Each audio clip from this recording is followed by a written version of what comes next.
Tere hommikust! Mul on väga hea meel näha jälle väga palju tuttavaid inimesi, kes on tulnud meie seminarile. Eriti, kes käisid meie seminaril ka aasta tagasi ja aitasid luua toidusalu. Ja see tagasiside oli selline, et see motiveeris tänast seminari samuti tegema ja loodame, et te saate siit ka selliseid pärleid, mida igapäevaelu juurde kaasa võtta ja motivatsiooni. Ja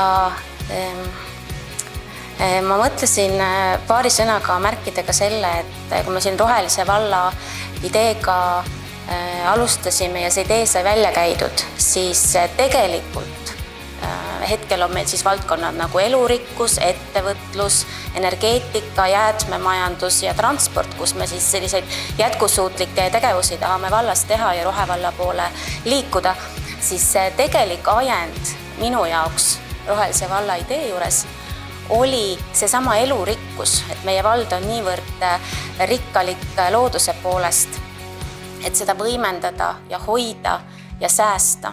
Et elurikkuse teema on tegelikult Rohelise valla alusteema ja mul on hea meel, et te olete samamoodi jagamas seda ideed ja mõtet ja loodan, et teie olete nagu need seemned, kes siis üle valla lähevad laiali ja seda tarkust ka omakorda edasi annavad oma naabritele ja tuttavatele ja oma aedades ka seda praktitseerivad.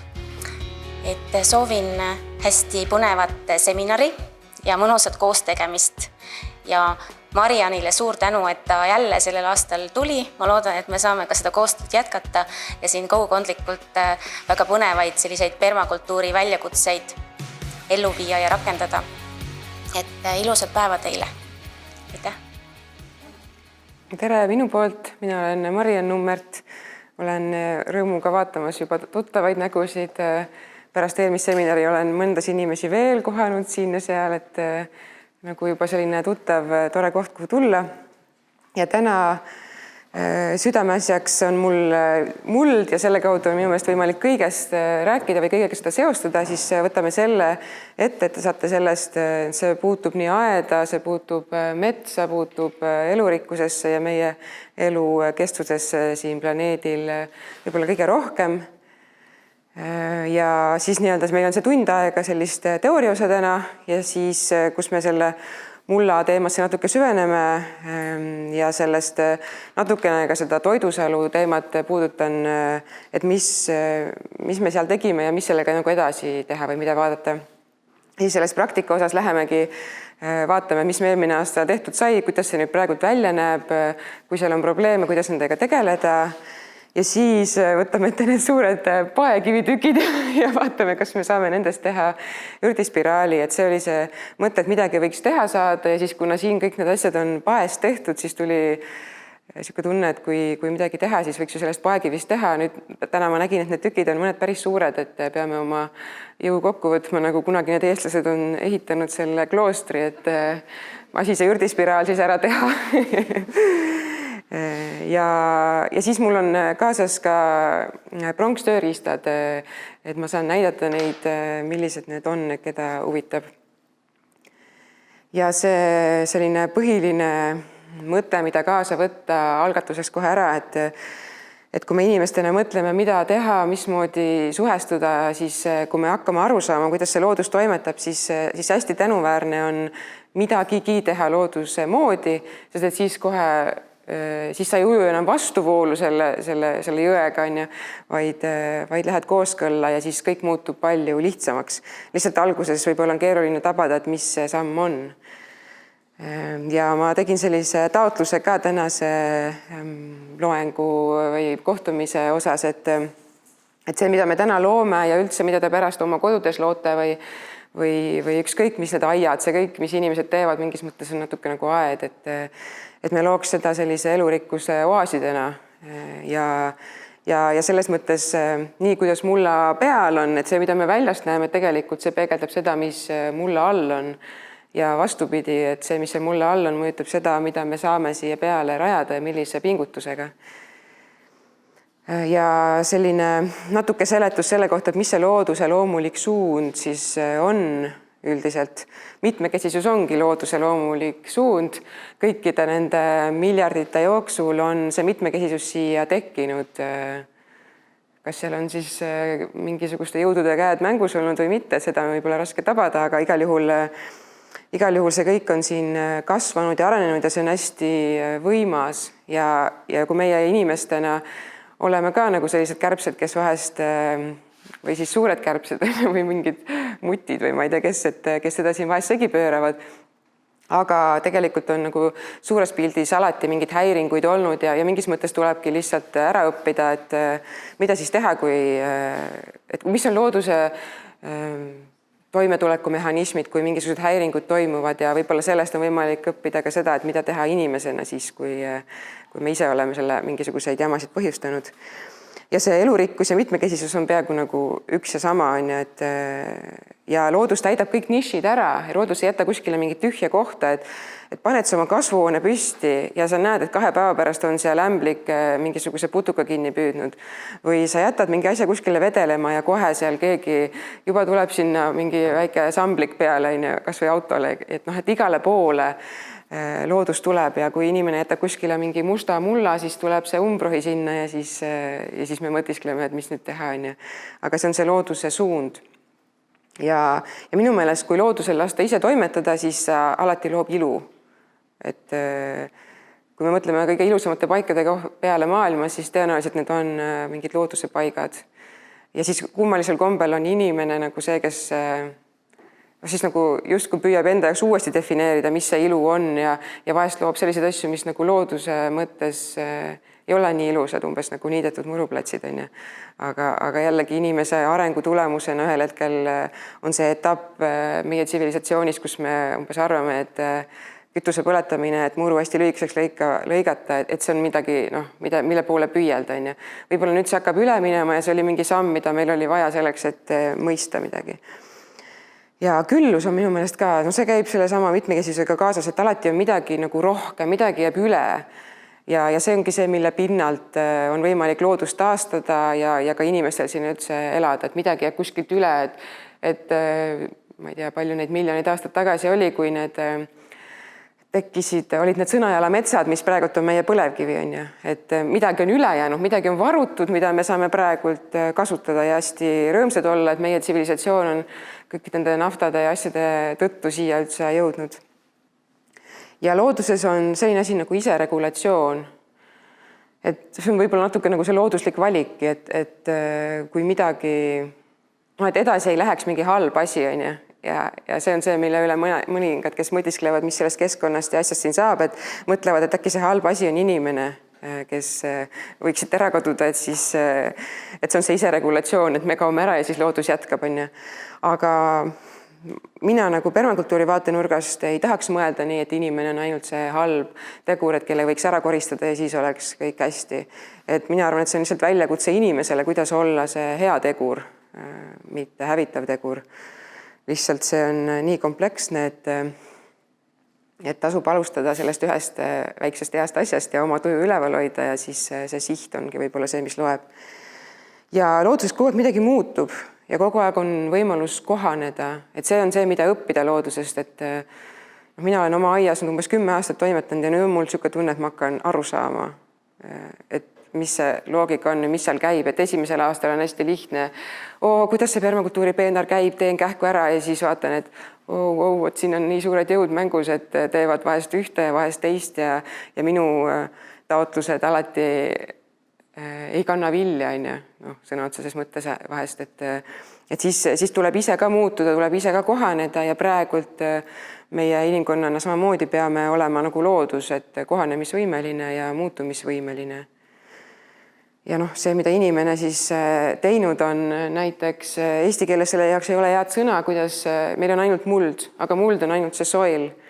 Dirt on see teine asi, mida me inimkonnana hullult usinalt loome. Näiteks see on see, kus mina alustasin oma toidusaluga, võiks ka öelda, et siin oli see dirt. See tähendab lihtsalt sellist massi, kus on kaduma läinud või vähenenud orgaanika ja muuhulgas siis elurikkus. Et see, mis on muidu külluslik, must, viljakas muld on ja see muutub enamasti inimese tegemise tulemusena millekski selliseks. Noh, kõrbeid on ka alati maailmas kuskil olnud, et alati on looduses ka mingid häiringuid, mis tekitavad selle, et muld jõuab sellisesse raskesse punkti ja siis on need abilised, kes tulevad seda taastama, kellest me sellest suksessioonist või koosluse järgnevusest varsti ka räägime. Aga noh, et nüüd, kui ma vaatan, et kust ma alustasin, siis ma saan aru, miks see töö on nii raske olnud, sellepärast, et mulla taastamine on, kui sa ei tea ka täpselt, kuidas see käib, siis see on eriti raske asi ja eriti kulukas asi ka mingis mõttes, et kui me inimestena tegelikult mõtleme, et pööraks selle masinavärgi, no siin on üks pilt sellest, kuidas minu oma on nüüd selliseks muutunud, on ja toidusel on siin natuke üleval pool, et siin on üks selline rida hekki, mis ei ole veel roheliseks läinud, et see on kevadine pilt, aga siin on näha, kuidas naabrimees on korralikult harib põldu, neil on hästi selline ilus, korralik taru, kõik on niidetud, ilupõõsad, kõik asjad seal ja siis ta lihtsalt nagu, ma ei tea, kui ta on stressis või kui ta lihtsalt nagu haribki põldu nii, et noh, siin on lihtsalt nagu järgi jäänud peaaegu liiv ja siis, kui tuleb mingi kõva tuul, siis see kõik lendab kuhugi, on ju.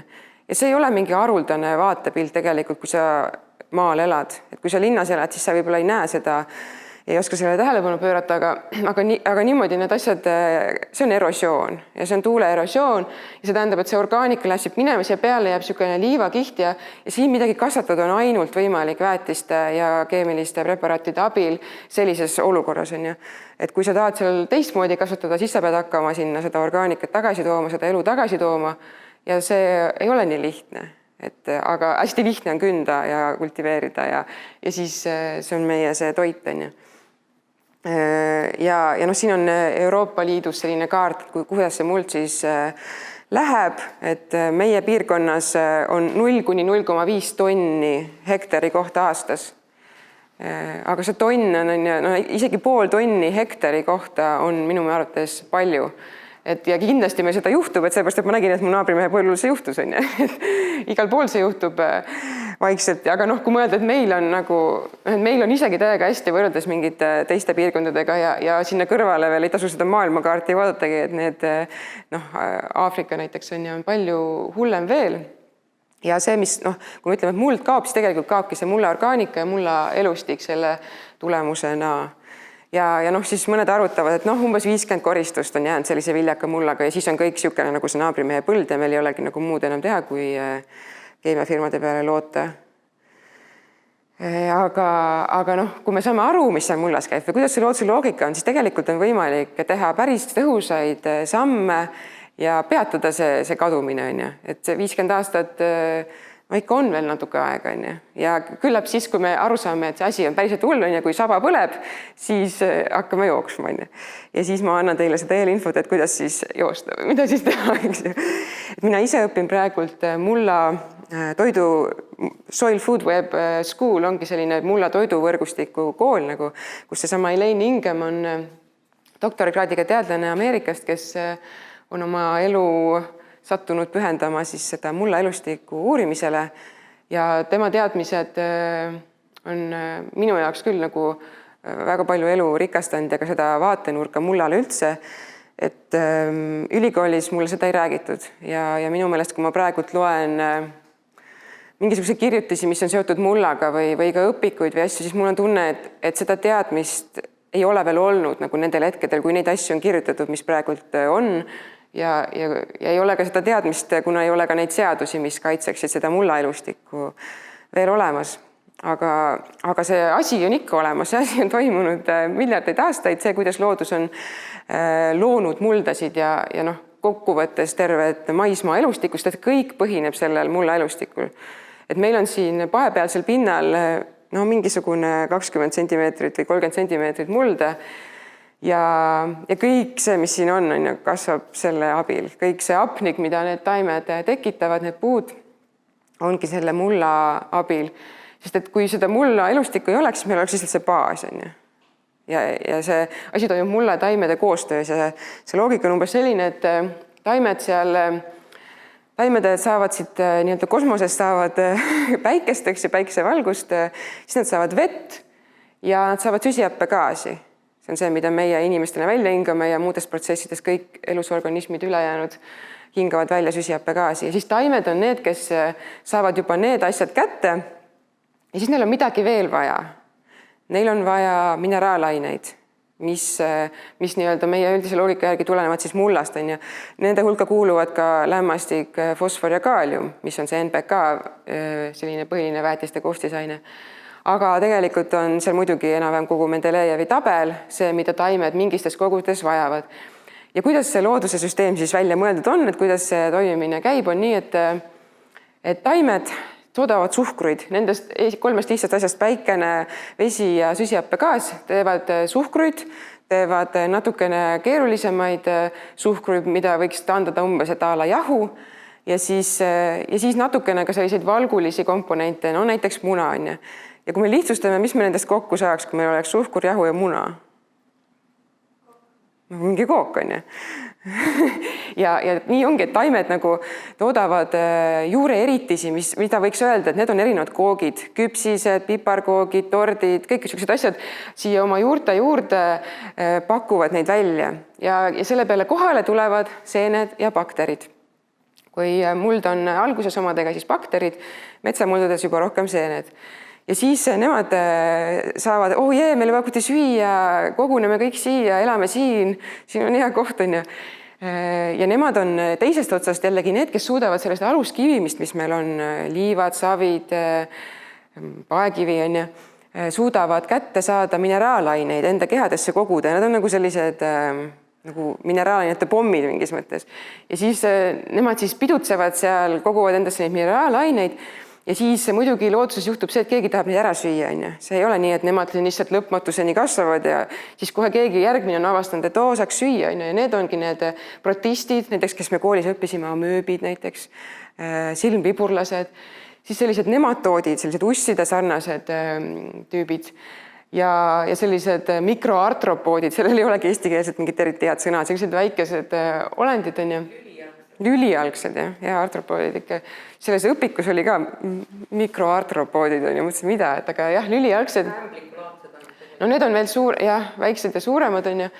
Et siis nemad on need, kes hakkavad bakterite seeni sööma. Ja kui nemad neid söövad, siis need on nende jaoks natuke liiga kanged. Neid toitaineid nad ei võta, neid ei ole endale nii palju vaja. Ja siis nad kakavad selle välja sisuliselt on ju.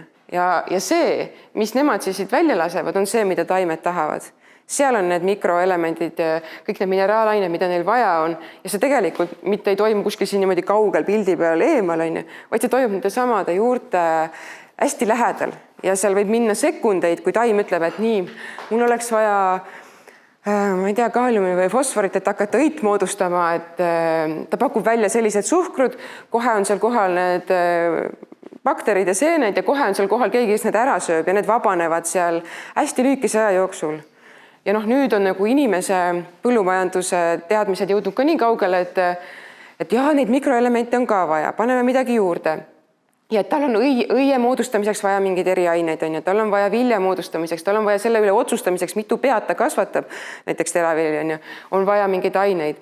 Ja siis me üritame seda natuke nagu kopeerida, aga loodsuses on see nagu geniaalselt täiuslik, ilma igasuguste takistusteta sellises ideaalolukorras on ju, et taim saab kõik, mida tal vaja on. Ja siis et need niiga kõvasti ei pidutseks ja kõiki bakteride seeni ära ei sööks, on kohe järgmine tase, on ju, kes hoiavad neid kontrolli all. Ja siis on järgmine tase, kus on juba linnud ja kedagi, keda me näeme, on ju, mutid näiteks. Ja siis nii edasi ja meie oleme see viimane tippkiskja siin, on ju, kes pildil hetkel ei ole, kes tegelikult mingis mõttes kontrollib kogu seda ahelat, kellel on jõud minna siia ja hakkida see kõik ära näiteks, on ju. Või need teised ära mürgitada või võtta siit nagu need asjad ära ja siis see ringlus enam ei tööta nii hästi, et selles mõttes meie peame olema need targad karjased, kes kogu selle ahela üle mingis mõttes sellist head valitsemist peavad. Ja sellest ma natukene rääkisin, joonistasin ise endale paremaks arusaamiseks see samane kookide küpsiste lugu, et taimed selles mõttes, need suhkrud, mida nad moodustavad, nad on hästi, see on nagu kasulik suhe neile, et nad 30–50% kogu nendest suhkrutest, mis nad moodustavad, annavad nad nendele bakteritele ja seentele. Ja kui loodus nii teeb, kui need taimed on kohanenud nii tegema, siis ei saa öelda, noh, see on mingi suvaline asi, et noh, et taimed kulutavad nii palju oma energiast selleks, et neid kooke ja küpsiseid valmistada.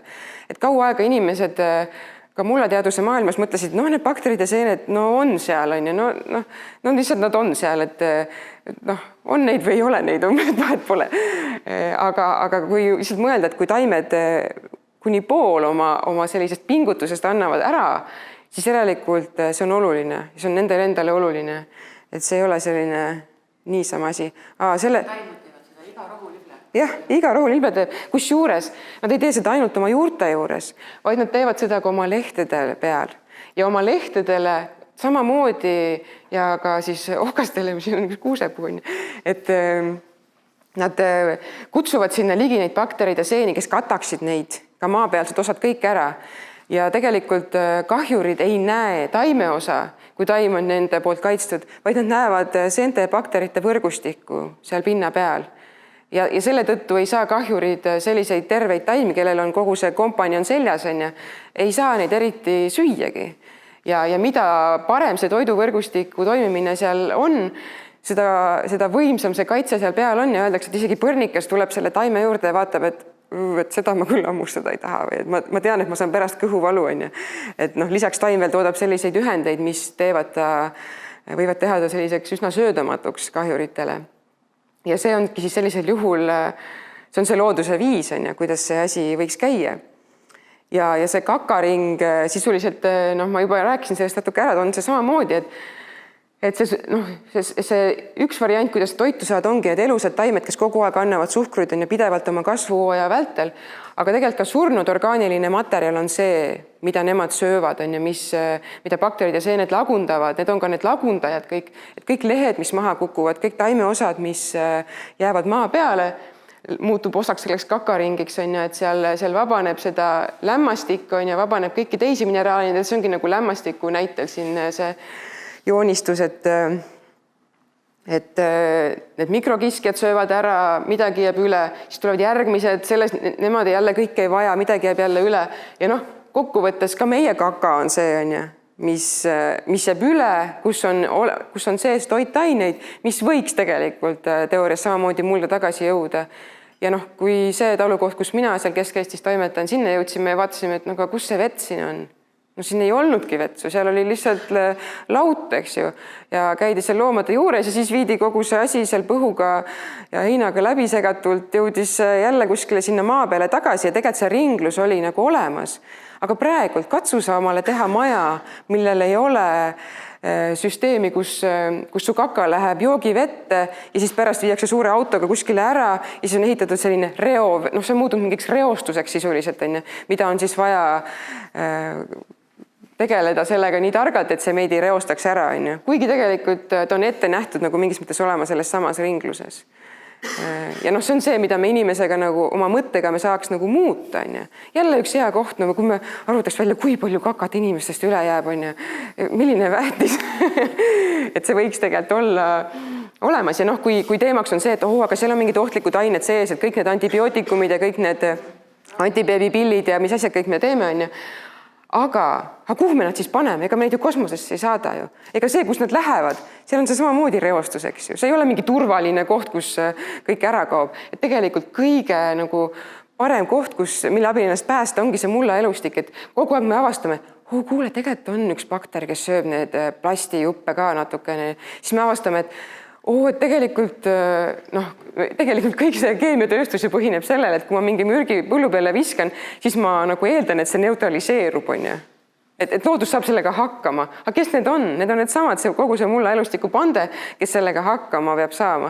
Ja mingis mõttes, kui me inimestena oleme selle reostuse juba loonud, mingid antibiootikumid või mingid ravimid või mis asjad iganes, kui me oleme selle loonud, siis me peaks sellega nagu vastutama ja selle oma juures selle nagu ära ringeldama, mitte viima selle kuskile teise kohta, kus ta on veel suurem reostus. Et see on see vastutuskoht, et ei ole nii, et ökoinimesed, kõik mitte ökobanaanid saadavad prügimäele, komposteeri oma mullasse ära, söö see ise ära, nagu võta see vastutus siis selle eest, kui sa ostsid niisuguse asja. Et ei ole nii, et keegi kuskil mingi teine planeet on, kus me kõik need asjad saadame.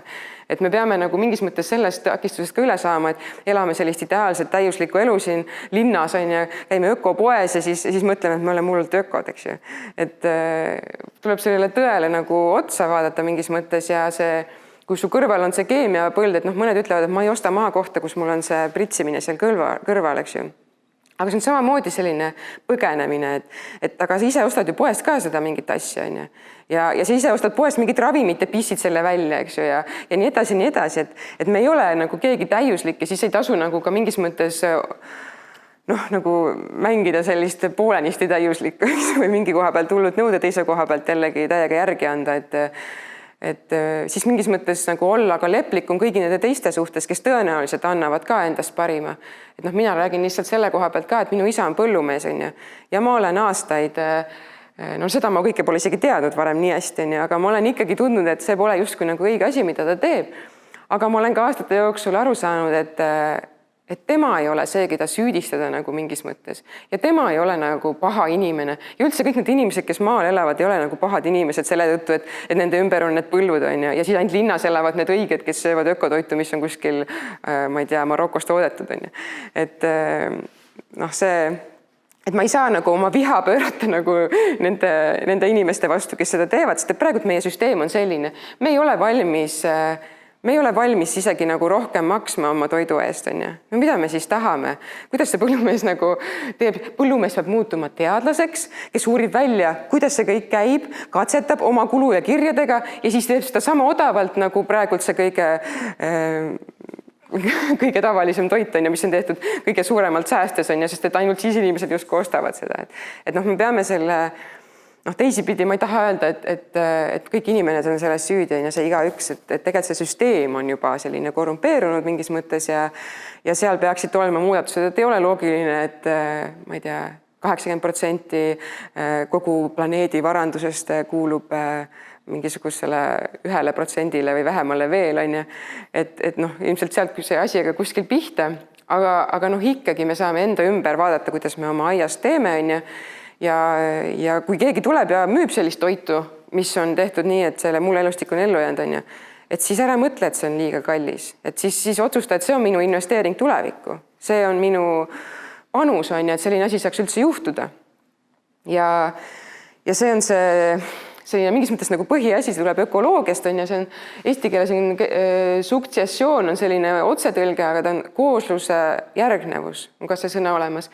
Ja see lihtsalt ongi nagu õpetus selle kohta, et kui alguses meil on kivi, et kuidas sellest saab mets ja mis siis juhtub maa peal ja mis siis juhtub maa all, et on leitud, et ei ole nii, et ainult räägime sellest, kuidas samblike ja samblate asemel hakkavad tulema kõrrelised ja siis püsikud ja põõsad ja puud, vaid tegelikult siin mullas toimuvad samasugused muudatused, mis peegelduvad siis seal selles taimedes, mis siin peal kasvavad. Et alguses, kui meil on ainult kivi, kui meil on see paekivi, kui te käite kuskil, kus on selline paljastatud paekivid, saate ka ise ka vaadata seda, et kes need esimesed ongi seal kasvama hakkavad. Need on samblad ja samblikud, no isegi veel samblikud kõige esimesena, sest et nendel on vetikad sees, need on niisugused seened ja vetikad koos on samblikud, hästi huvitavad organismid.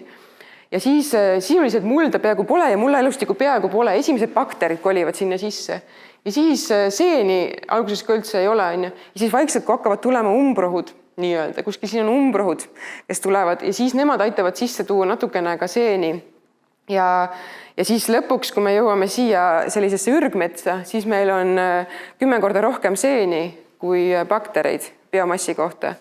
See tähendab, et mingis mõttes selle mulla järgi, kui ma vaatan, et kui palju on baktereid või seeni, siis ma saan aru, et mida see muld tahab kasvatada. Kas ta tahab kasvatada umbrohtu või ta tahab kasvatada metsa. Ja loodusel ongi siis selline süsteem, et mets kadus on ju, kas siis põlengu või inimtegevuse või veel mingisuguse tegevuse tõttu, et hüppasin siia, on ju, et tulevad jälle need sellised mingid püsikud on ja lagedam rohkem valgust, muld ka natukene läheb siia poole ja kui see mulda väga ei häiri, siis ta läheb kiiresti siia tagasi, on ju. Aga vahest juhtub ka see, et me jõuame siia ja siis, kui me inimestena oma aiamaid teeme, on ja tuuakse sinna mingi pinnase täide, tehakse mingeid asju hästi niru muld, tuuakse mingi põllumulda ka veel, mis on ära mürgitatud, on ju. Oleme jälle siin. Siis on meil kõik need heroilised kündmised ja asjad meie põllumajanduslikust minevikust, on ju, mis on tegelikult ka kogu aeg meie muldasid kusagil siin hoidnud, natuke läheb edasi, natuke läheb tagasi, niisugune, et me tegelikult ei tea nagu mingis mõttes ka nagu toitu kasvatamise mõttes, et kuidas oleks sellise töötava ja näiteks seenerikkama mulla sees kasvatada taimi. Et noh, lihtne on nagu arvata, et see ei tööta, on ju, kui sa ei ole seda näinud, aga noh, mina nüüd ütleme nii, et selle 10 aasta praktika pealt ma näen, kuidas mul asi on paremaks läinud ja nüüd ma nagu tunnen, et see on päriselt tõsi, mitte ainult teooria, on ju. Ja sisuliselt see, mis sealt võtta, ongi see, et ma tahan kasvatada maasikaid, on ju. Kus on maasikad pärit koolsuse mõttes? Metsmaasikad, eks ju, siit metsaservast. See tähendab, et näed, mullas võiks seeni ja bakterid olla vähemalt tasakaalus, kui mitte seened ülekaalus. Aga noh, näiteks risttõielised kapsad, need on kusagil, nemad näiteks ei moodusta mükoriisat seentega, nad nagu väga ei vaja neid justkui, nad on selline taimegrupp, risttõielised kapsad, kõik need raps näiteks on ju, aga teravili kusjuures on nagu kõrgem-kõrreline, tema justkui tahaks, et seeni oleks ka mullas. Ja siis tegelikult ma peaks nagu balansseerima selle järgi, et mida ma tahan kasvatada, sellise mulla ma püüan luua. Ja huvitav on see, et kui mullad on terved, on ja siis on taimed terved, et mullad toidavad taime õigel viisil, nagu me rääkisime, annavad neile toitaineid, annavad neile kaitset. Ja või siis on see teine küsimus, et aga äkki on enne hoopis terved taimed ja siis on terve muld, on ju, et kuidas pidi see käib, et see on see muna ja kana küsimus. ja see tegelikult ongi mingis mõttes niisugune positiivne nõiaring, et kui meil ei oleks taimi, on ju, siis ma poleks jällegi mulla elustikul toitu. Sest et taimed on need, kes püüavad, teevad neile süüa, teevad neile kooke ja küpsiseid, et neil ei ole nagu muidu, nad ei saa seda neid suhkrut kusagilt. Nagu noh, suhkrud on ikka hull niisugune tefka värk on ju kogu aeg inimese ajaloos ka olnud, et ja praegultki võtavad suhkrud meid kergesti õnge, on ju, mitte ilma asjata, sest et see on looduses selline küte, on ju. Ja siis, kuna need taimed kasvavad ja lagunevad, siis selle tõttu tekibki selline pidevalt kasvav orgaaniline materjal ja mille pealt toitub siis kogu järgnev toiduvõrgustik, mis siin planeedil on. Ja minu meelest kõige huvitavam on see, et kui taimed on haiged, siis nad nagu kutsuvad kohale endale haigustekitajad. Et see ongi see looduse iseregulatsiooni mehhanism, et mingis mõttes, et taim on nagu selline nagu selline enesetapu, mitte nüüd terrorist, eks ju, aga selline, kes, kui ta tunneb ära, et ta on haige, siis ta tahabki siit nagu kaduda, ta ei taha oma geneetilist materjali enam edasi jagada vabatahtlikult. Ja siis ta meelitab kohale neid, kes võiksid ta hävitada, patogeenid, mullas, seened, bakterid, mis on peamised haigustekitajad on ju taimedel, et siis ta kutsub neid nagu enda ligi, et ta lõpetaks oma eksistentsi. Ja noh, tihti ongi siis see, et aga inimene on otsustanud, et ei, see taim on see, mida mul on vaja.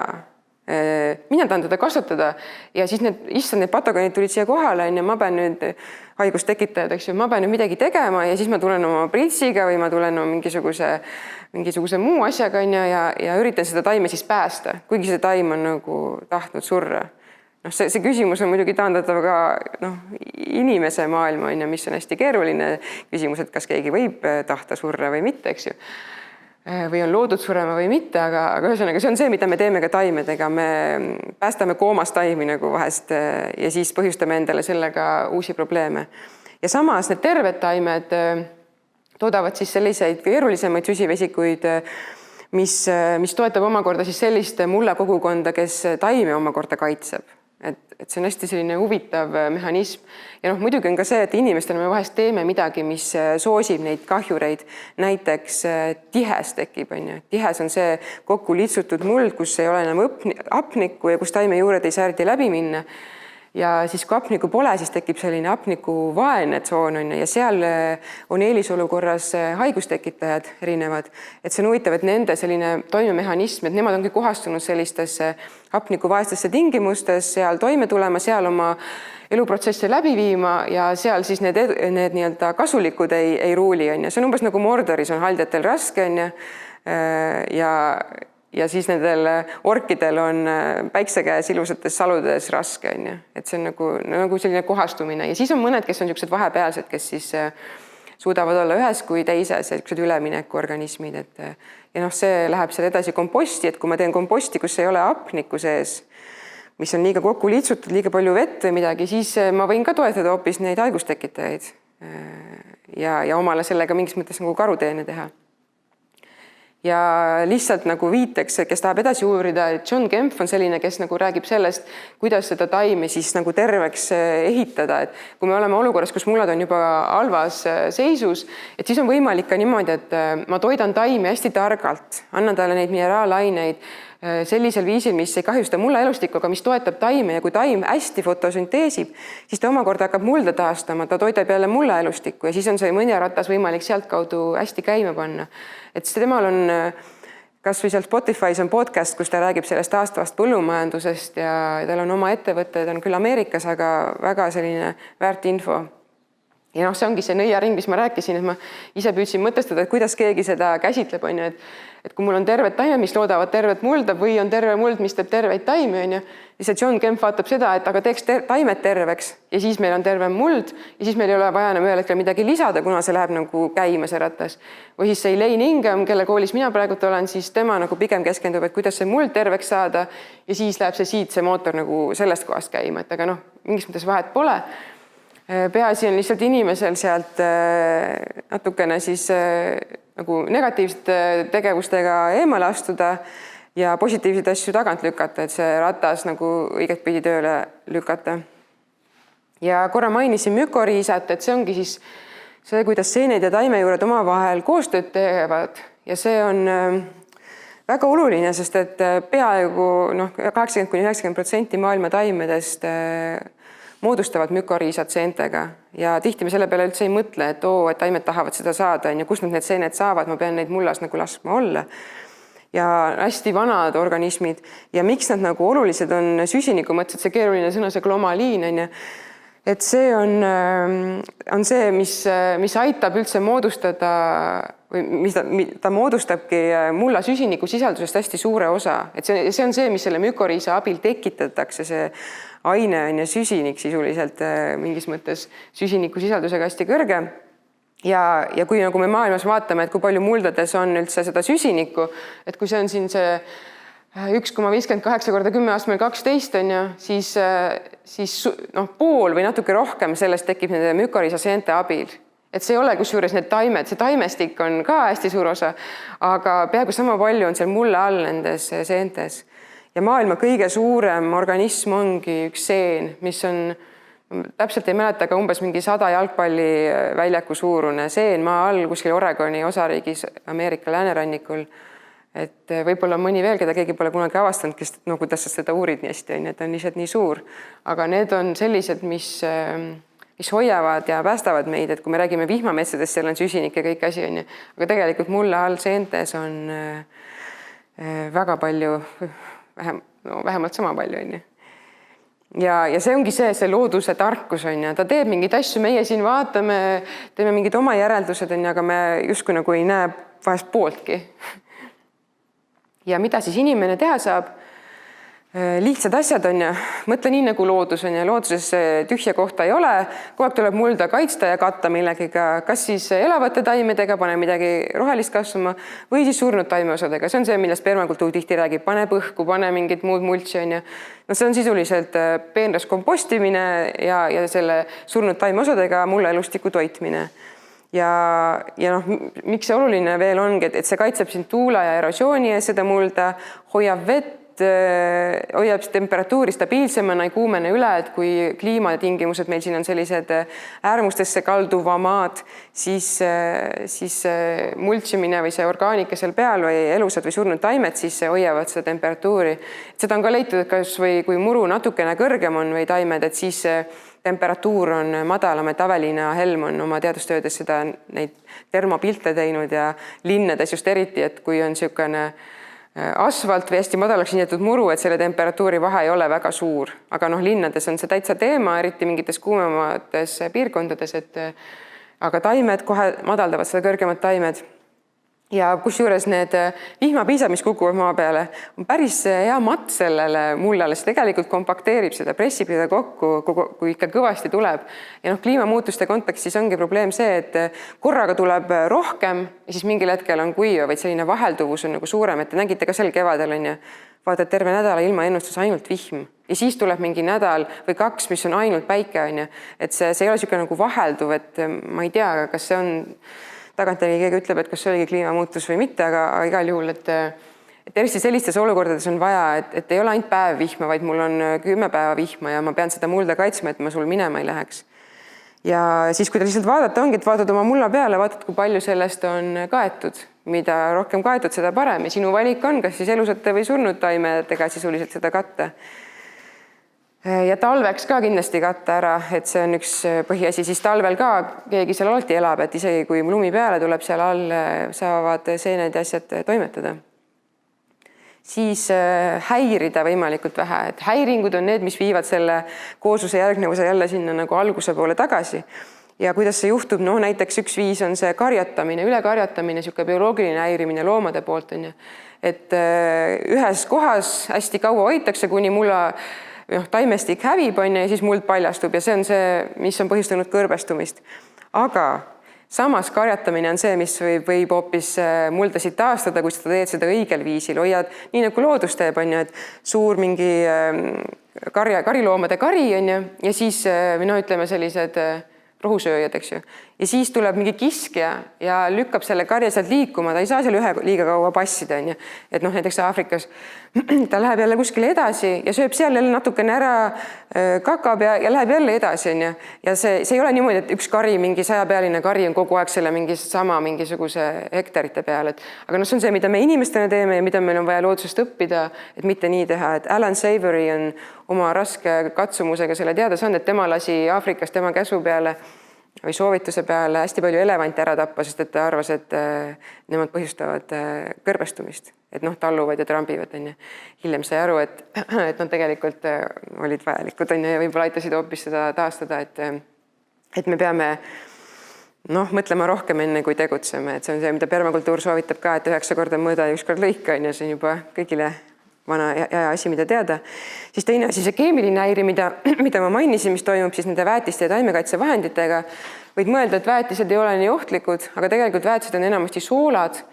Ja kui me mõtleme, mis juhtub, kui soola panna teo peale, siis me võime mõelda, mis juhtub ka selle muu mullaelustikuga, kelle peale me seda raputame. Et see pluss veel jätab taimed janusse, sellepärast, et seal on selline asi nagu osmoos läheb tööle, et kui taimedest väljaspool on hästi kõrge kontsentratsiooniga soola lahus, siis taim hakkab püüdma seda lahustada ja ta annab oma vee ära selleks, et seda olukorda seal normaliseerida ja siis tegelikult võib janusse jääda, nii et see on selline, aga kindlasti te olete juba sellised, kes ei väetagi, aga siis te teate lihtsalt, et mis see teeb. Ja füüsiline häirimine on siis see, mida on hästi kerge teha, lavidas kätte võtta ja paratamatult me teeme seda ikkagi, istutame mõne taime, ikkagi juhtub seda asja. Aga tähtis on siis, et mitte seda kogu aeg teha ja mitte mulda ümber pöörata. Ja kui see tihedas, nagu ma ütlesin, et see on siis põhjustab sellist anaeroobset keskkonda ja kus siis haigustekitajad on edu positsioonil.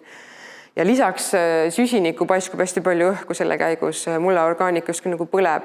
Korraks on tore, saan seda toitainet seal ka kätte, aga siis läheb allamäge. Ja seda ma juba siin enam-vähem mainisin, seesama asi, et mis siis juhtub, kui ma künnan või kaevan.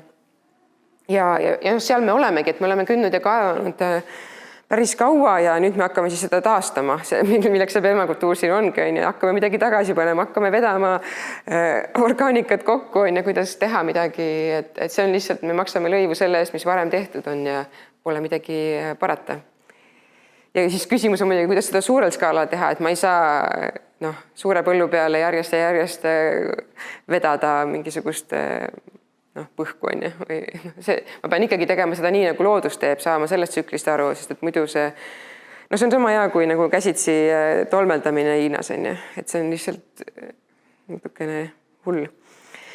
siis taimede mitmekesisust on vaja soodustada, sellepärast et muidu on nii, et on nagu ainult üks koogivabrik, pakub ainult oma sortimenti ja ainult seda saab, on ju. Tahaks mingeid teisi maitseid, tahaks kedagi teist veel toetada, selleks on vaja mitmekesisust, et erinevad taimed toodavad erinevaid kooke nii-öelda, pakuvad erinevaid asju, teevad erinevad tööd oma juurtega, et seda tuleb arvestada, et looduses ilmaasjata ei ole nii, et mingid taimad saavad mingis koosluses hakkama, neil on igaühel mingi oma roll. Ja mitmekesisus on ka ainukene garantii muudatuste suhtes, et näiteks permakultuuris soovitatakse, et no proovi panna natukene soojama kliimaliiki oma aeta kasvama, ole juba valmis, sest et kliima muutub, on ju, see soojamad taimede vöönd nagu tuleb meie juurde. Ja kui läheks jahedamaks, siis oleks nii, et vaataks põhja poolt, mis taimed seal veel hakkama saavad, võtame neid endale või noh, seal on see küsimus, et kas keegi on võõrliik või mitte, aga ökoloogilises mõttes no kus selle planeedi piir on siis nagu, et kas mingis riigis see on nüüd võõrliik või mitte, et need kooslused on siin nagu edasi-tagasi vahetunud väga palju, tuli jääaeg peale, pärast seda on kõik liigid Eestis võõrliigid või noh, et see on niisugune ja noh, paljude võõrliikide vohamise me ise ka kutsume esile tihti, et see on mingi meie tegemata või tegemata jätmise tagajärg, et küllap see Lusitaania tigu ka tuleb meile midagi noh, mingis mõttes nagu õpetama, et nagu iga haigus on, et ja kui see mitmekesisus on suurem, siis mullaelustik on ühesõnaga ka mitmekesisem ja see niisugune tore mitmekesisuse artikkel on Sirbis, et kuidas maitseb kliima ehk olukorrast õunariigis, et see on Ameerika õunasortide osas, et kuidas see mitmekesisus on vähenenud ja mida see on endaga kaasa toonud. Ja siis ongi hea kogu aeg midagi kasvatada ja loogika ongi selles, et siis toimub fotosüntees, siis toimub kellegi nende mulleelustiku toitmine ja looduslikud taimed ehk püsikud on selles mõttes kõige soosituma, sest nemad ärkavad varem ja lähevad hiljem magama, nagu üks õige talupoeg kunagi on ju. Ja kultuurtaimed siis nemad hakkavad hiljem tavaliselt ja lõpetavad varem, et nendega siis noh, nende puhul tuleb vaadata, et mis ma seal enne teen ja mis ma seal pärast teen, et see kasvuhooaeg võimalikult hästi ära kasutada ja nende kohta võite lugeda, et üks selline, ma ei tea, kes on siis mingi mahekeskuse poolt või maheklubi poolt välja antud sellise naljastväetiste raamat, et süveneda, mis variandid seal siis on. Ja loomade taimekasvatuste ühendamine, et seda ma tegelikult juba mainisin, see Alan Savory käisid läbi, et tegelikult see on positiivne viis, kuidas on võimalik muldu taastada ja meie kliimas siis ka tuua neid jälle loomatõue on ja mitte nii, et loomad on kuskil laudas ja siis see on hull probleem, et pigem viiagi nad õue ja siis nad ei ole enam nii suur probleem.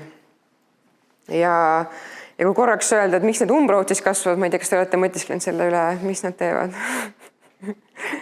Et noh, nemad ongi need lahtise haava kinnikasvatajad, kui muld on hätta jäänud, katavad seda, kaitsevad seda, taastavad mulla struktuuri, tekitavad oma juurtega sinna käike. Et just kuulsin, et loodusmajas oli katsetatud, et umbes nii pikast jupist oraseinast, et aastaga, et kui palju teda tuleb, on ja mis te arvate, mitu meetrit? Jah, et palju ta juurde kasvas nagu sellest ühest jupist ühe suvega. No, päris hea, 15.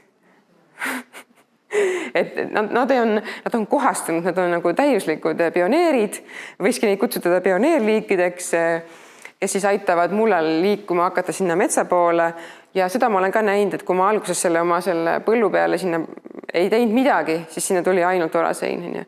Aga nüüd on mul seal palju teisi asju ka, et see kooslus on hakanud muutuma ja seda on hästi huvitav vaadata mingi koha peal, kus on kõva häiring olnud, et mis siis seal juhtub, et ma olen näinud, kuidas üks aasta on mingi taim 100% vohab, järgmine aasta on läinud, on ju.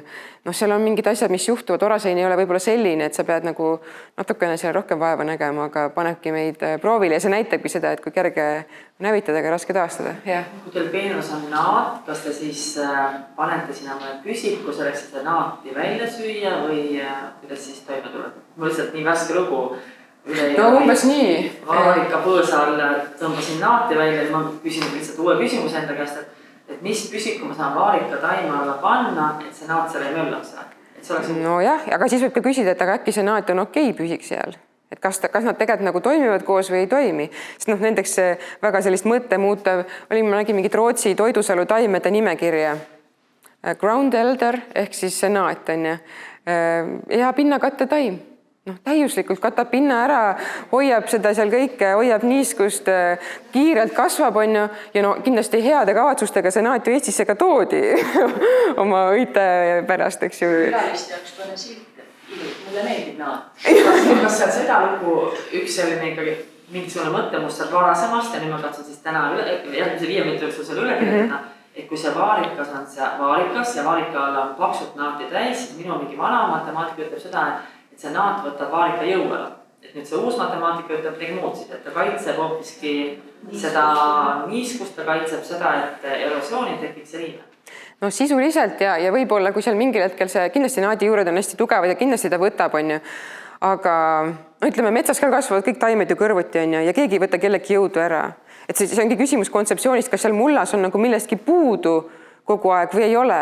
Et tegelikult, kui vaadata seda mulla elustiku mõttes, siis mulla lähtekivi, mis on kõik mineraalained olemas sadadeks tuhandeteks aastateks. Küsimus on lihtsalt selles mulla elustikus, kas seda seal ringeldab.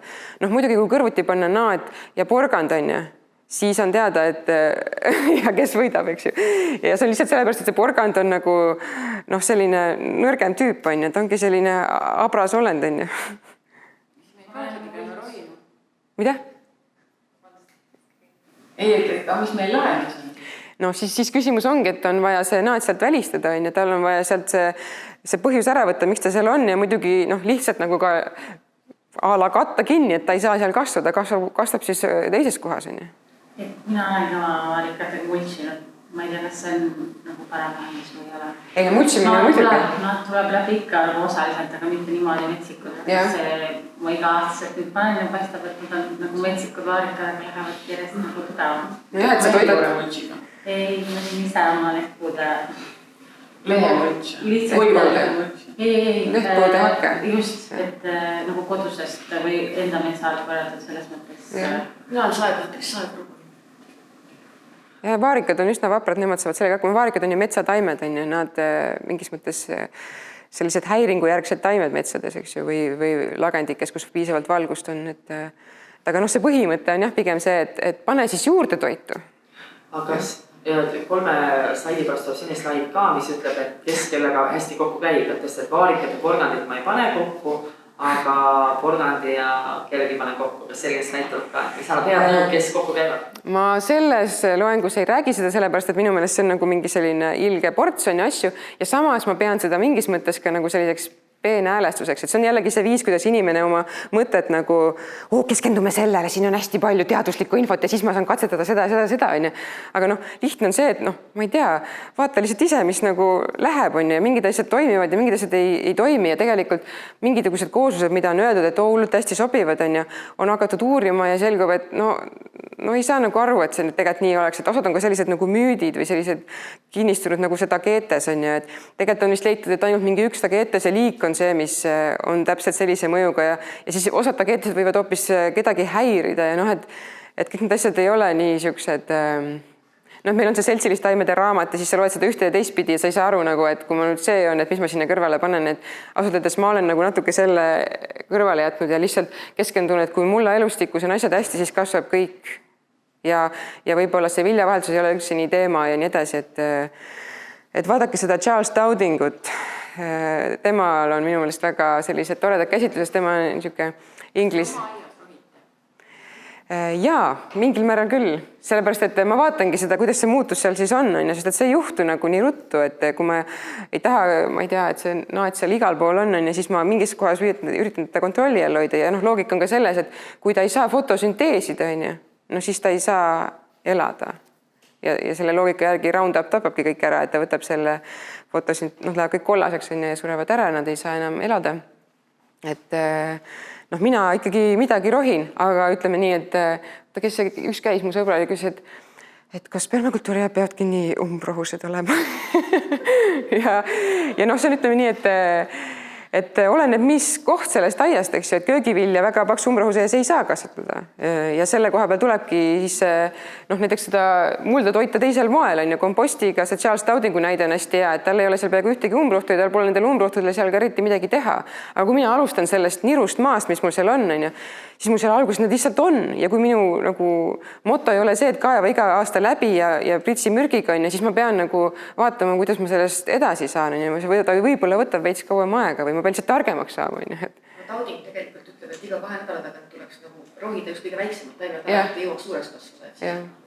aga üks mõte, et see kaitseb mulda, ma sellele, et see peina, mida mina oma vanaemaga koos tegin aastal 20 oli see, et kaevasime läbi ja siis tegime nii ja siis tegime nii ja siis panime see, aga mõtlen, et mul on peenral kastid, et võib-olla see till ei peaks olema nii nagu vanaemaga tegin, võib-olla viskas teile tilli see nagu laiali sinna kasti ja kõik on kaetud.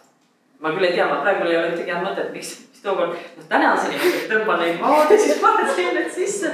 Isegi porgandite jaoks on nii toredasti välja panna, ma olen näinud poes on siuksed, kus riba peal, et oleks ikka õigesti, sirgesti need porgandid. Õige vaekaugus ja noh. Et võib-olla lihtsalt kui viskakse seda seemet nagu selle võrra laiali, et nad ei pea olema rivis, kui tõesti ei tea, kus see rivi loogika on tulnud.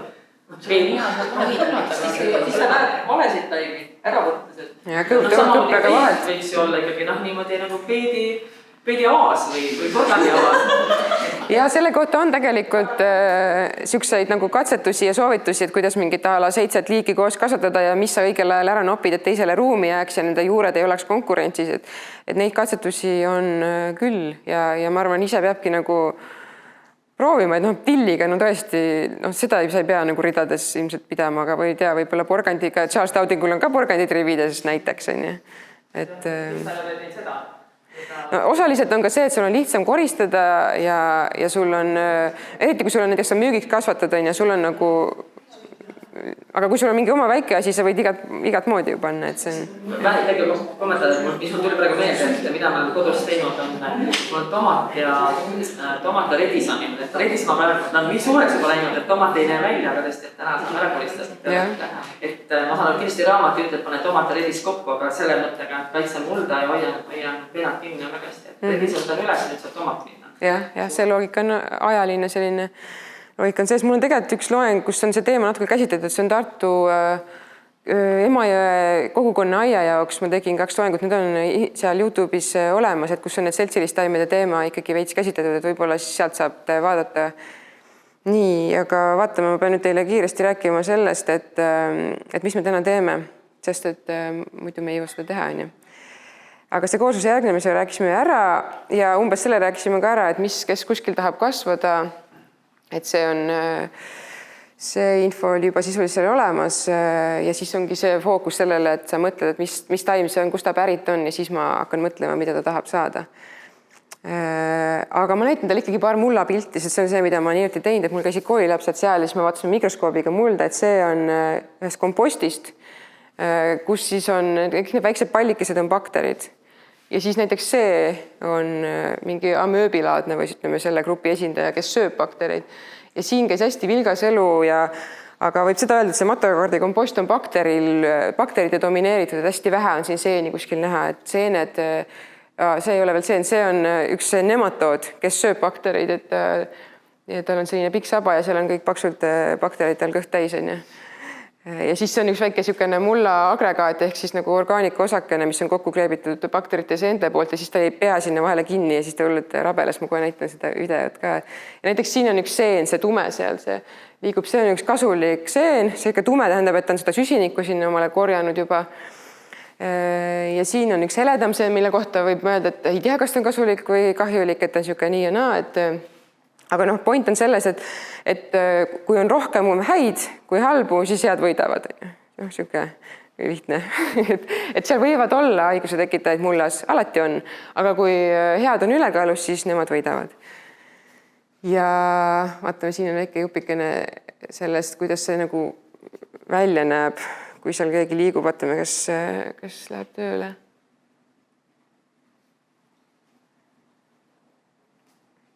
Näete, nagu võbiseb kõik, on ju.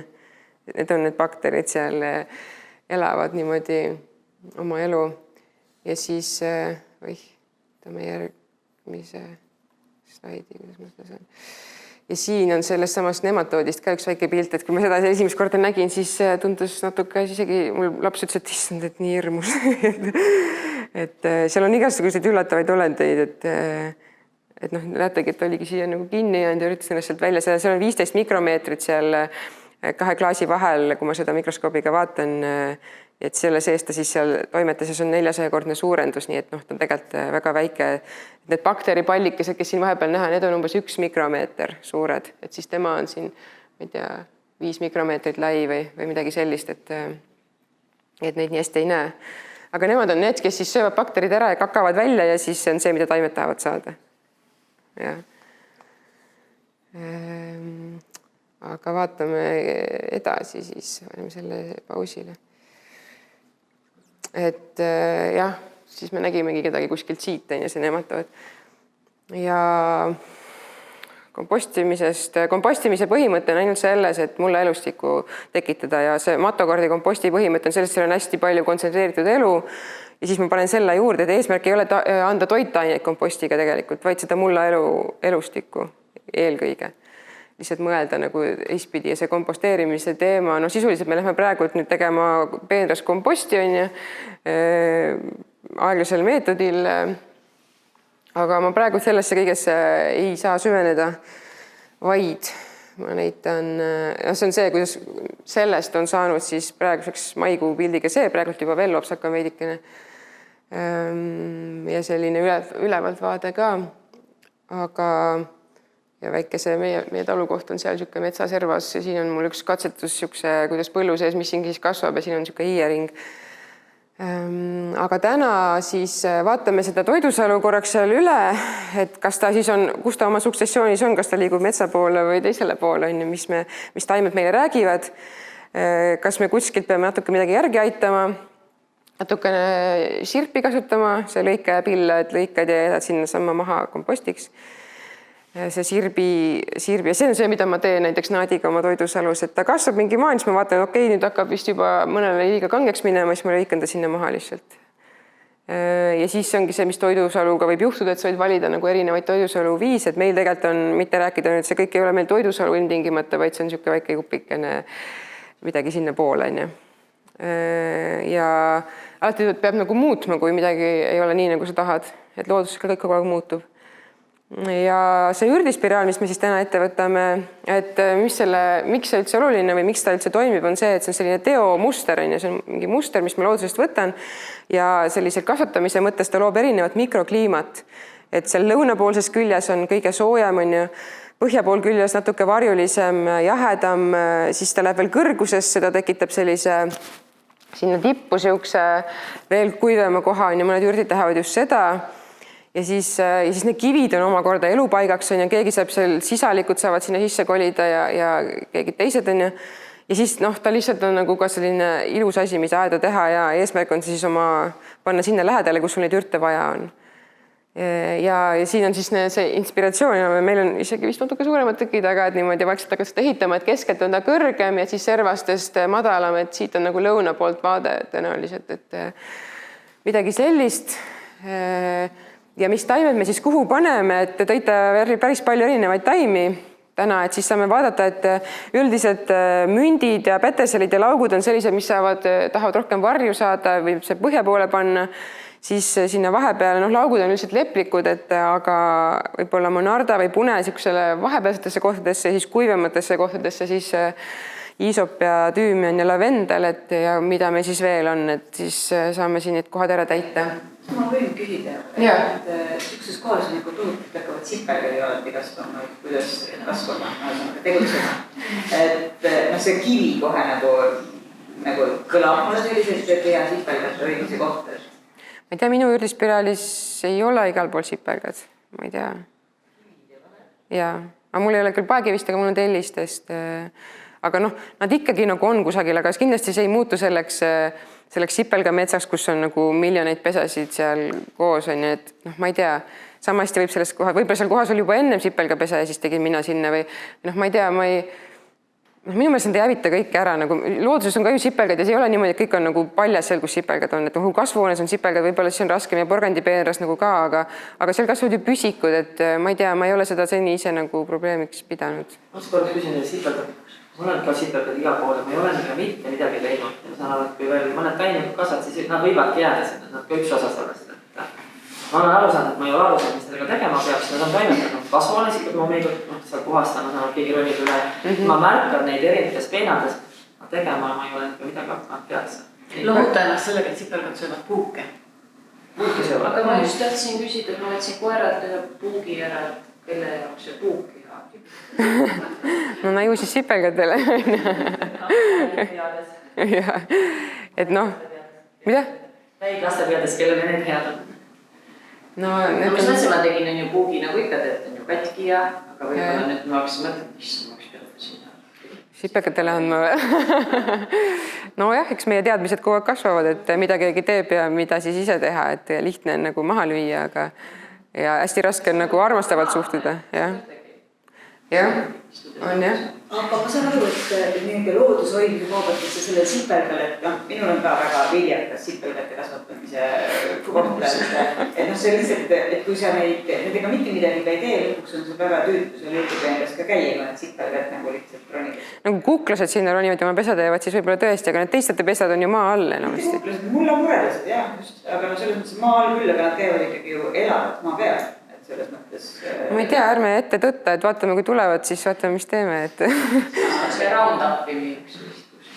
Ei no Roundup on taimede suretamiseks, see ei ole sipelgate suretamiseks, et aga mul ema ütles, et aga manna, et ema ütles, et kaneeli ostmine läks kalliks, et vahet, ükskõik mis tugeva lõhna. Et kaneel või see manna pidi olema niisugune, et see paisub, et nad koguvad seda kokku ja siis see paisub ja siis ma ei tea, nad siis surevad on ja üsna mürk ei ole, aga ega ta väga ilus ka ei ole. Eks see on alati see piiri tõmbamine, see tasakaalu otsimine, kus on inimene ja kus on loodus ja kus olen mina oma aiaga, et kui ülbe ma olen või kui alandlik ma olen, et eks see on nagu igaühe enda niisuguse tunnetuse küsimus, et mina nagu ei anna soovitust kedagi hävitada, sellepärast et tal on ilmselt mingi põhjus seal olla.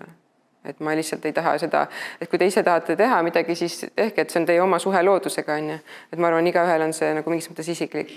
Annaks teile mingit põhjused kusagil mujal olla kui Peetras? Ja. No ma olen kuulnud, et Ameerikas on olemas sipelgalausujad, kes siis nagu suudavad enda sipelgatega kokkuleppe saavutada, et palun 2 meetrit sinna poole. Et võite proovida, kas teis on selliseid varjatud võimeid. Seal on vist niisugused termiidid maja. Ja seal on see teema võib-olla veits karmim. Ja see, ma tegin pildi ka sellest, mida mina mõtlesin, et vaatame, kas meil õnnestub seda teostada, et see on siis nagu see põhjasuund on siin, et siia jääks niiskemale, siia on tegelikult võimalik isegi veesilm teha, kui on mingi kauss või pott või midagi panna. Ja siis kerida järjest nagu üles poole siia, et kas me saame sellise umbes kokku. Et need kivide laius ei ole võib-olla igal pool 40 senti, aga nii kuidas ta siis on, et teeme selle järgi ja kui suur ta siis täpselt tuleb, ma paberi peale arvasin, et võib-olla on niisugune 3 × 3,5, aga need kivid nagu määravad selle ära, et meil on vaja mingit alal lihtsalt kasvualaks, mis ei ole liiga kitsas, et muidu seal nagu kuivab liiga ära see muld. Ja kuidas me teeme siis seda, ma ei tea, lähme koha peale, hakkame tegema. Teooria on siis see, et paneme papi maha kõigepealt, kui võimalik, siis teeme selle märjaks natukene. Või võib-olla isegi see pole nii oluline, kuigi praegu on kuiv aeg, et selle märjaks tegemise mõte on selles, et ma teen mingit, et muidu see papp korjab selle esimese niiskuse, mis ta saab endasse ja siis taimedele seda ei ole, et kui ma teen ta enne märjaks ja panen mulla peale, siis tema on juba üks asi, mis on seal selle vee enda sisse võtnud. Ja ma kirjutasin, et hakkame keskelt pihta, see pilt ei hakkame keskelt pihta, aga võib-olla hakkame hoopis servast, et meil on praegu seal see hunnik mulda täpselt selle koha peal, kus võiks selle spiraali ehitada, et me peame seal natuke nipitama. Ja siis sinna aluskihti saame panna mingisuguseid oksi ja ka sellist tooremat kraami köögikomposti osas, et seda tasakaalustada natukene, siis vaatame üle, mis meil seal veel on, et sinna peale siis mingid kõdusõnnikud vist on ja mingid turvalaadsed ja. Ma teen väikse üllatuse kaasa natuke lämpsu villa. Väga põnev. Seda alla või peale. No vaatame oma materjalid üle, et jah, ma olen ka pannud põhja, aga samas me vaatame, kas meil midagi peale kompostiks on, et tegelikult seda on võimalik ka nagu peale panna, et ka kasvuhoonetes kasvatatakse, et pannakse villa nagu pealmiseks mulčiks hoopiski. Aga see plaandi küsimus, et papp on selleks, et see umbroiselt läbi tuleksid, mitte muu põhjus. Ja ta lihtsalt laguneb pärast ära ja kui nende liimide pärast muretseda, siis on see sama teema, et aga kus teises kohas nad siis paremad on, et komposteerime nad siis seal ära. Ja kõik need geotekstiilid, mis on seal poes, võivad jääda sinna poodi? No jah, selles mõttes nende kasutuse eesmärk on ainult siis, kui sa korraks tahad mingi ala ära katta ja sa võtad selliselt pärast ära ja kasutad seda korduvalt, et kui ostad, siis ostad midagi korralikku ja siis köögiviljapeenade ala on niimoodi võimalik teha, et ma katan mingi aastaks mingisuguse ala ära, tõstan selle jupikese edasi, noh, toidusalu saab samamoodi teha, et lihtsalt see olemasolev taimestik sealt ära võtta, see on lihtsalt kiirem viis, nagu muidu sul läheb lihtsalt palju aega. Ja siis asume tööle.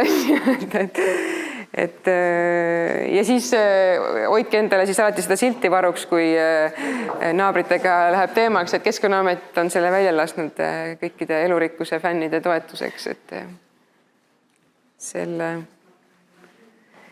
ja nojah, siin on need mõned, kelle töisid ma vaatan, see nimekiri ei ole täielik. Et pidevalt muutu. Aga õues siis saame selle jutu käigus seal küsimusi ka küsida ja arutada ja teeme siis selle asja koos, et see on ikkagi nagu teie asi siin, et minu kodust on ta 2 tunni kaugusel, et teile on see lähemal ja siis loodan, et teil tekib ka mingi isiklik seos sellega, kui te oma käed sinna külge panete. No nii.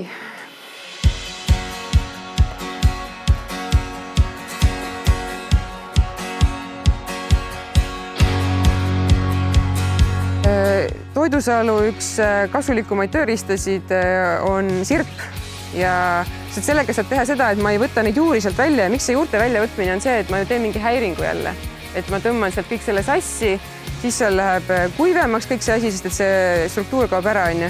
Ja siis mina olen siin nüüd otsinud jälle erinevaid sirpe, alustades kõige ajaloolisemast, mis on mu vana-vanaema sirp olnud, see on olnud ilmselt viljalõikust näinud, et vanaisa on ta otsa ära pööranud, et ta oleks natuke ohutum justkui.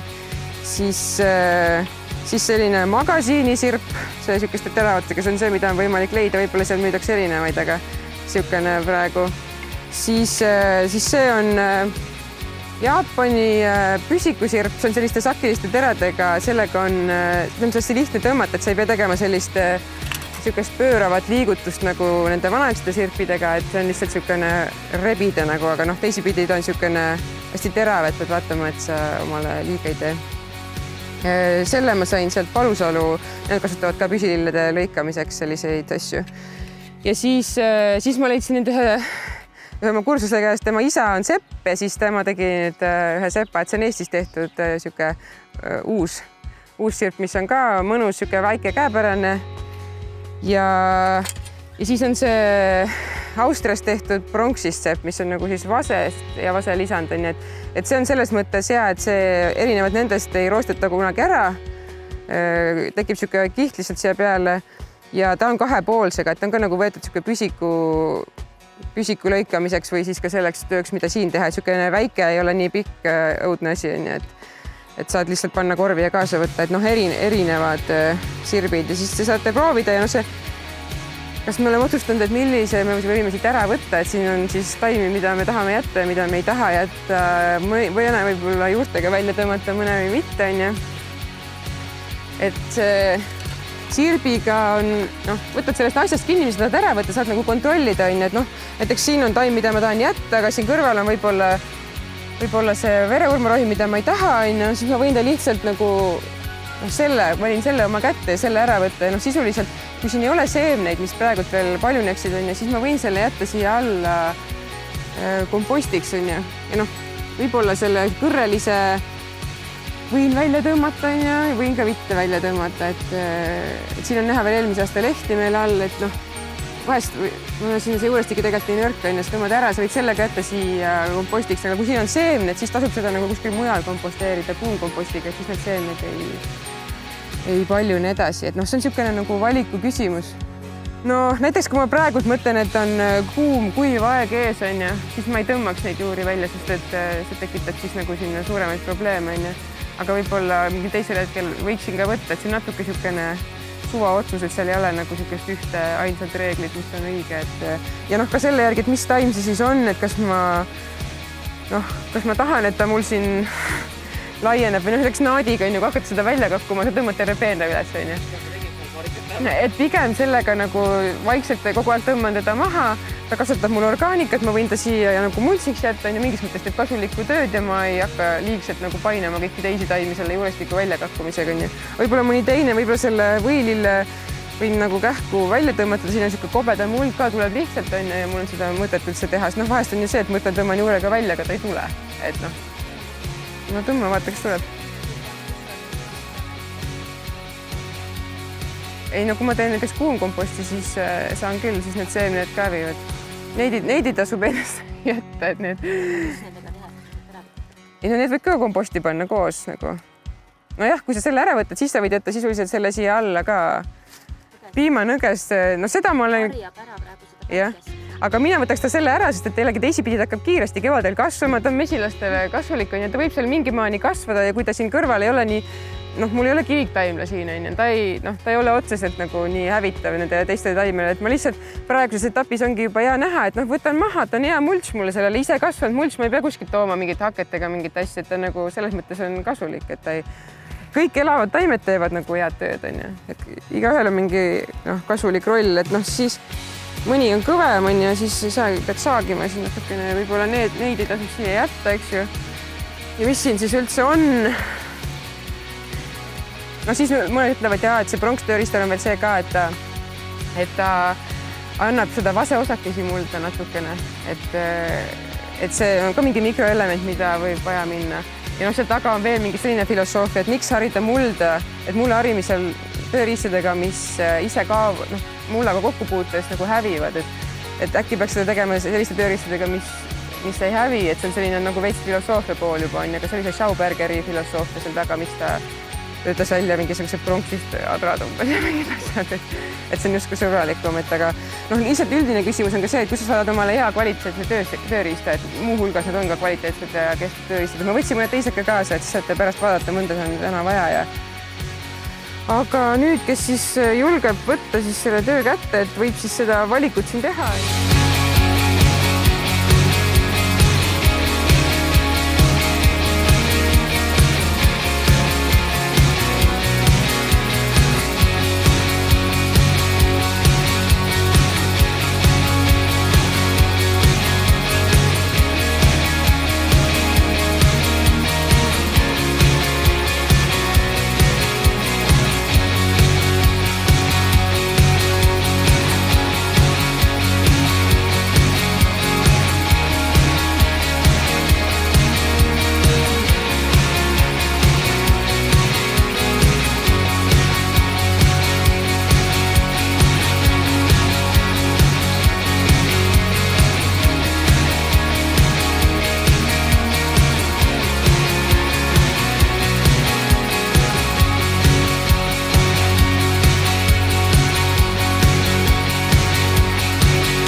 oleme nüüd suure pingutuse tulemusena saanud hakkama päris suure ürdispiraaliga. Mina pole ise varem nii suurt teinud ja võib-olla teie ka ei ole.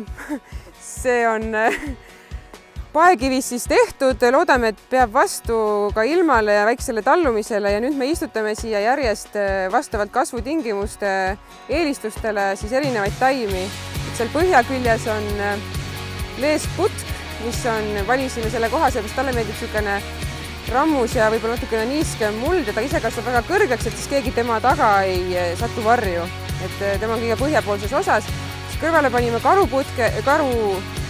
karulaugu, mis on selline, kes ei taha suvist päikest saada, et kevadel ta tuleb küll vara välja, aga ta ei taha sellist suvist lauspäikest, et siis ta jääb natukene selle leesputke varju ja sinna tulevad ka need mündid edasi peale, et varjavad ta hiljem ära.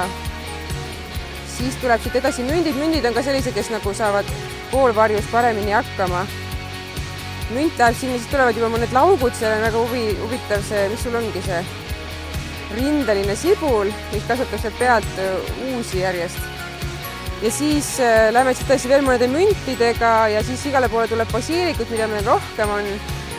Ja spiraal lõpeb siis tüümianiga, mis on kõige kuivalembesem. Meil peaks olema vahepeal kuskil ka seda pune. Selle võiks kuskile siia keskele panna ja siis siia kõige ette selle lavendli. Ei, meil polnud lavendlit, salvei. Ja me tegime seda siis niimoodi, et siin all on papp, siis panime siia sellist leiumaterjali, oksi ja asju, mida ära kasutada, siia läks ka kohvijäätmed ja kõige peale siis ja täitaks siis see kõdusõnnik lähedalt hobuse talust ja siis kõige peale sellist mulčiks lehesodi või sellist lambavilla ka, siis katsetame, kuidas see siin kas hoiab tüümeni talvel soojas. Et